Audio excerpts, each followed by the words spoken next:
Estamos de volta com o programa Painel Livre, hoje homenageando o Dia do Tradutor de Libras. Hoje é o Dia do Tradutor, dia 30, né? 30. E quem está aqui com a gente, né, é a Laís Mendonça Velano, que está trazendo alguns esclarecimentos. E aqui do lado, né, quem está fazendo a tradução é a Lene Duarte Nunes. Ambas são intérpretes de Libras da UFVJM, aceitaram o nosso convite para a gente fazer essa homenagem no dia de hoje. Agradecendo a você que nos acompanha, estamos ao vivo no nosso site, tvvalinete.com.br, transmitindo no canal 7 analógico, canal 34 digital e o programa já disponível na plataforma do YouTube. Laís, vamos continuar falando aqui do profissional, que é o nosso tema de hoje. O que é preciso para se tornar um intérprete ou um tradutor de Libras? A gente estava até falando disso na rádio mais cedo, que como toda profissão existe aquela pessoa que tem um notório saber, mesmo sem ter formação acadêmica e tal. E tem a via acadêmica, estudar a teoria, relacionar isso com a prática. Então, atualmente, uma pessoa que está começando do zero, ela já encontra cursos de Libras online, já encontra pessoas que dão cursos particulares, coisa que, por exemplo, 10 anos atrás, a gente não achava, sabe? Então, hoje já é possível começar por caminhos similares de outras línguas orais, que é fazer um cursinho de Libras, aprender a língua ali sem ainda estar no caminho do profissionalismo. Para a atuação enquanto intérprete ou enquanto tradutor, aí sim é necessário conhecer sobre o procedimento técnico de tradução, que é algo mais específico, mais focado, que aí passa por conhecer muito bem as duas línguas envolvidas, né, o par linguístico envolvido, Libras e português, por exemplo, conhecer muito bem as duas culturas, porque no momento em que você faz uma tradução, ela é linguística e cultural, ela passa pela língua e pela cultura ao mesmo tempo. E todas as especificidades de tradução, de transferência, e aí, assim, eu acho que entra numa parte muito técnica, né? Caminhos para isso. Hoje em dia a gente tem poucos cursos de nível superior, o principal e mais conhecido deles é o Letras Libras, ou com nomes um pouquinho diferentes, mas que tem a mesma função de formação, que ainda deixam muito a desejar em suas grades curriculares. As disciplinas que capacitam para tradução e interpretação mesmo, mas que te dão muita teoria da área, o que já ajuda bastante.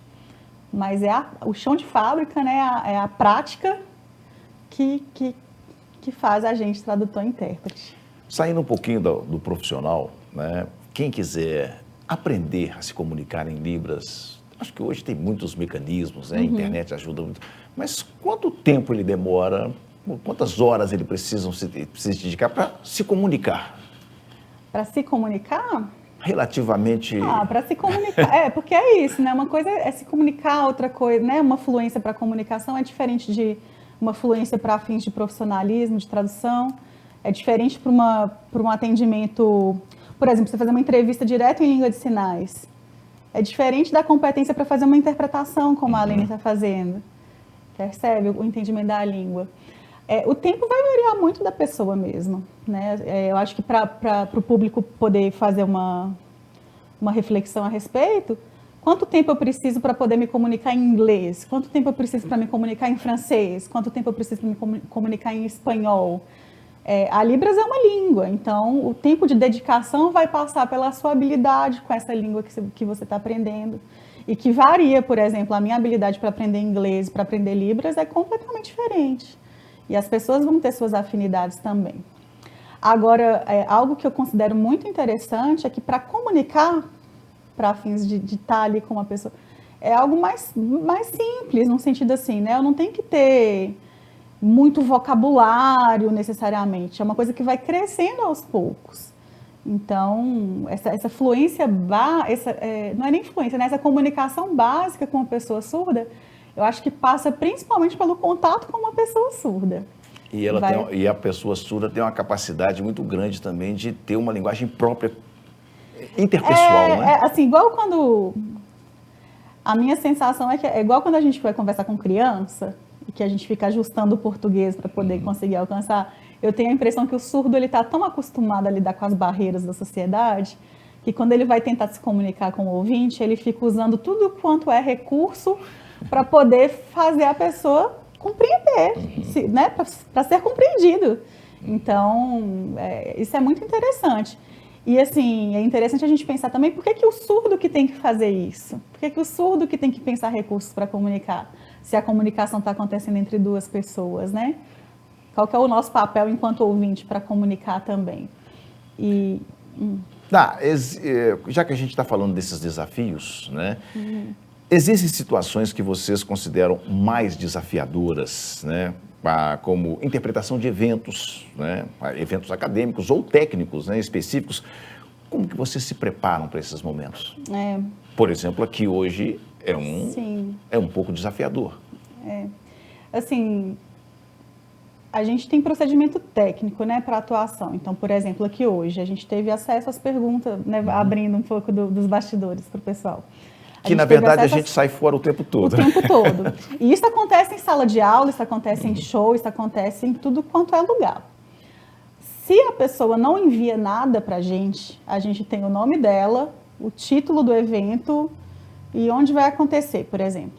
É muito desafiador, porque aí a gente tem que, de maneira autônoma, buscar as informações possíveis e aí cada profissional vai ter sua técnica.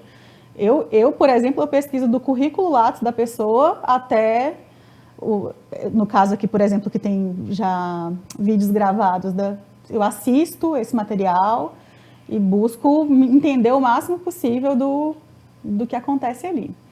Idealmente, seja em qualquer espaço, desde sala de aula, a show, ao que for, a gente receber antes o maior volume de informações possíveis. Um roteiro, né, pelo menos. Um roteiro, pelo menos, assim, né? No caso de show, o set list ali, as músicas que vão... E, assim, principalmente, idealmente, não inserirem músicas de última hora, para a gente poder ter um tempo mesmo de preparo. O maior desafio, também eu acho que não é uma resposta pronta. Cada profissional... Os meus são muito diferentes dos da Lene, que é diferente de outras pessoas. A prática também muda. Então, por exemplo, eu tenho certeza que a Lene está vivendo ali hoje o que eu vivi na nossa entrevista com a Maria Fernanda, né? Que é a primeira vez que você está vivendo, às vezes, uma situação.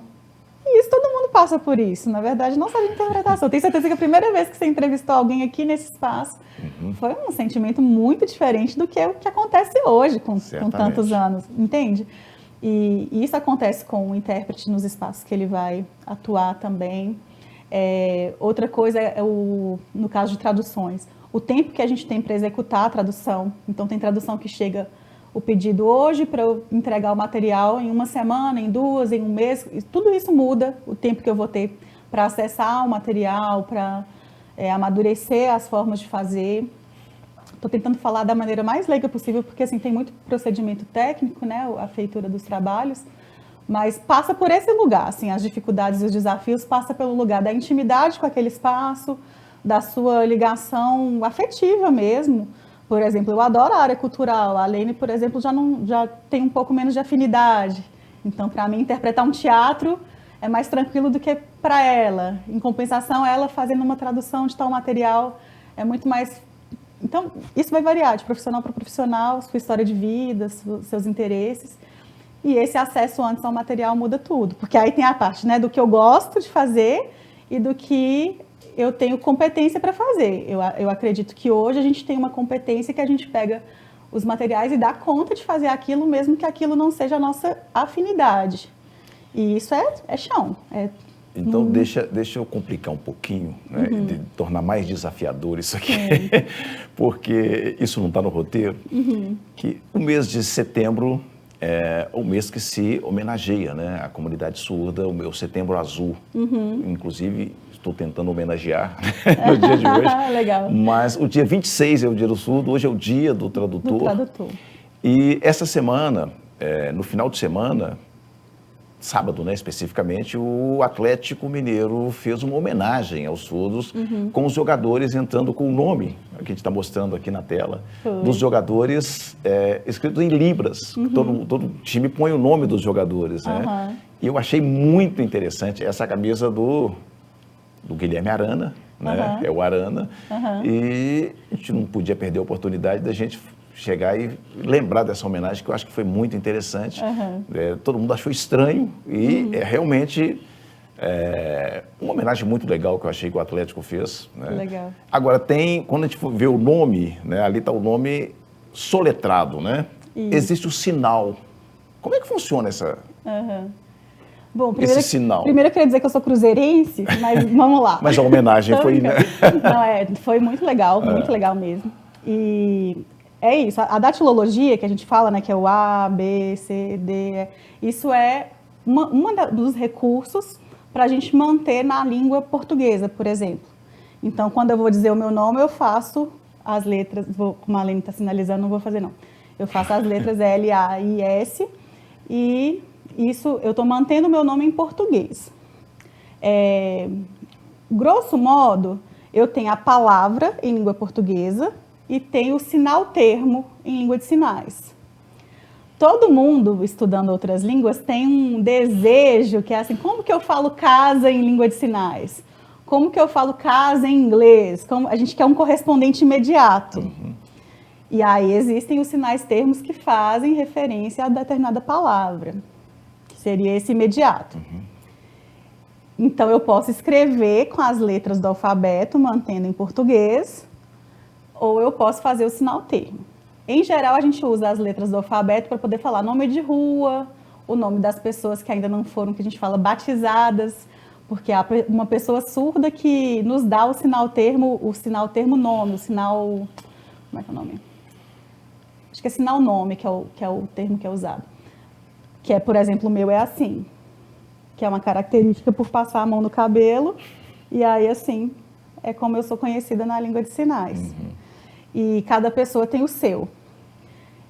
Aí, por que eu falei da necessidade que a gente tem de um correspondente imediato, né? Que aí, lembra que eu falei que a tradução ela é linguística e cultural. Então, quando a gente faz uma tradução, seja para Libras, seja para o inglês, seja para o francês, a gente não faz palavra a palavra. Porque a estrutura da língua é outra. Então, a tradução ela vai modificar da estrutura do português para a estrutura da outra língua. Seja qual língua de sinais for, Libras, se for para o inglês, se for para o francês, o que for. Percebe? E aí essa tradução, além dessa estrutura da língua, ela também tem uma questão cultural. O que o pessoal do Atlético fez, e que foi muito legal, foi manter as letras correspondentes, igual lá no caso do Arana, né? Então, A-R-A-N-A. Eles mantiveram isso na camisa ali. E aí, aos poucos, as pessoas vão conhecendo, né? Então, começa de algum lugar mesmo. Começar do alfabeto manual é um dos recursos e tá tudo certo, assim. Que ótimo. Eu acho que o papo está tão bom. Não deu para a gente seguir o roteiro completo, né? A gente está encerrando. A gente está encerrando. Muito obrigado, Laís, por atender o nosso convite. Parabéns, né? Pelo Dia do Profissional Tradutor de Libras. E eu fico muito feliz em poder fazer essa homenagem no dia de hoje. Muito obrigada. Quero agradecer também a Lene Duarte Nunes, que está aqui do nosso lado, fazendo a tradução. E quero agradecer a você que nos acompanhou. Amanhã estaremos de volta com mais um programa Painel Livre. Obrigado pela sua audiência. Boa noite.